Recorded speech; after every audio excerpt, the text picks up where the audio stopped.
ମୁଁ ଜଣେ ସାଧାରଣ ଲୋକଟିର ପ୍ରଶାସନ ଠାରୁ ଆଶା କରୁଥିବା ଦୃଷ୍ଟିଭଙ୍ଗୀ ବିଷୟରେ ମୋର ଅନୁଭୂତି ଆଧାରରେ ମୋର କିଛି କଥା କିଛି ବ୍ୟଥା ଆପଣମାନଙ୍କର ପାଖରେ ରଖିବି ଏବଂ ଆଶା କରିବି ନୂତନ ସରକାରଙ୍କର ଲୋକଙ୍କର ଆଶାଆକାଂକ୍ଷା ପୂରଣ କରିବା ପାଇଁ ଯେଉଁ ଆମର ସର୍ବନିମ୍ନ କାର୍ଯ୍ୟକ୍ରମ ରଖାଯାଇଛି ତାକୁ କିଭଳି ଭାବରେ ଆମେ ସଫଳ ରୂପାୟନ କରିପାରିବା ଏ ବାବଦରେ ମୁଁ କିଛି କଥା କହିବା ପାଇଁ ଚାହୁଁଛି।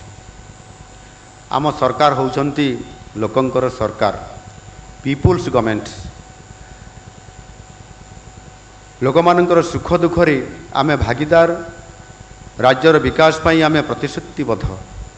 କୃଷି, ଶିକ୍ଷା, ସ୍ୱାସ୍ଥ୍ୟ, ଶିଳ୍ପ, ଗ୍ରାମାଞ୍ଚଳ ତଥା ସହରାଞ୍ଚଳର ଭିତ୍ତିଭୂମି ବିକାଶ ଏବଂ ମହିଳାମାନଙ୍କର ଉନ୍ନତି ଭଳି କ୍ଷେତ୍ରକୁ ପ୍ରାଧାନ୍ୟ ଦେବା ଓ ରାଜ୍ୟର ଆର୍ଥିକ ବିକାଶର ଗତିକୁ ତ୍ୱରାନ୍ୱିତ କରିବା ପାଇଁ ଆମ ସରକାର ପଦକ୍ଷେପ ନେବା ପାଇଁ ଯାଉଛନ୍ତି।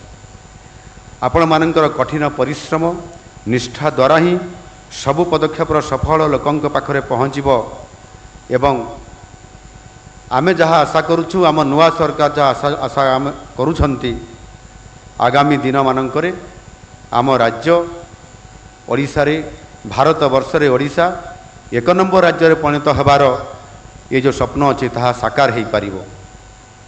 ଆପଣମାନେ ଜାଣିଛନ୍ତି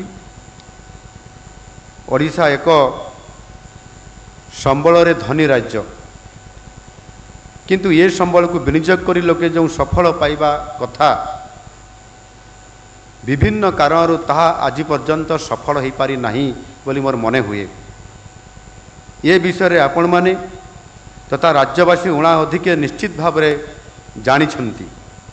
ଯେତେବେଳେ ଶାସନ ଅପାରକଙ୍କ ହାତରେ ଚାଲିଯିବ, ଯାହାର ଲୋକଙ୍କର ପାଇଁ ଆବେଗ ବା ଟିକିଏ ମଧ୍ୟ ସମ୍ବେଦନଶୀଳତା ନଥିବ, ସେମାନଙ୍କଠୁ ଲୋକକଲ୍ୟାଣ କରିବା କିମ୍ବା କଳ୍ପନା କରିବା ନିଶ୍ଚିତ ଭାବରେ ଗୋଟିଏ ବୃଥା ସଦୃଶ ହେବ। ସେକାଳ ପଖାଳ ଆଉ ନାହିଁ। ଗତ ଜୁନ୍ 12 ତାରିଖରେ ନୂତନ ସୂର୍ଯ୍ୟୋଦୟ ହୋଇସାରିଛି।